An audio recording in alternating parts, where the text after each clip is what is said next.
বন্ধুরা প্রথমে তোমরা এই ভিডিওটা দেখো, তারপর লেজেন্ডের করা লেজেন্ডারি কমেন্টগুলো পড়বো। চলো হালকা করে জলজিরা দিয়ে ছেড়ে দেবো।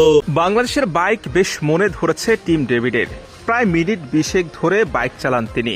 স্টেডিয়ামের বাইরে গিয়েও এই বাইক চালানো আবদার করেন তিনি, কিন্তু নিরাপত্তাজনিত কারণে সেটি আর সম্ভব হয়নি। টিম ডেভিডের বাইকটা এত মনে ধরেছে যে উপায় থাকলে তিনি সেটাকে অস্ট্রেলিয়া নিয়ে যেতেন। বিশ্বের নানা প্রান্তে ফ্র্যাঞ্চাইজি লিগ খেলা এই ক্রিকেটার কত দামি দামি পুরস্কার পেয়েছেন, কিন্তু বাংলাদেশে এসে যেন বাইকের প্রেমে মজে গেছেন।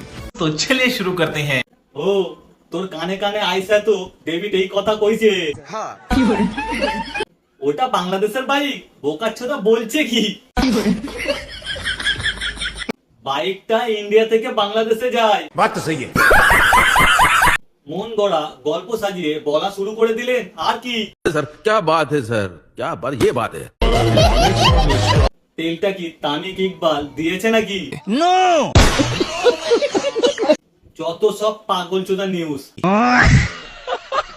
বিনা টাকায় এই বাইকের অ্যাড হয়ে গেল। কি করছো বন্ধুরা? ফলো বাটন ভেঙে দাও মেরে। ফলো করে নাও।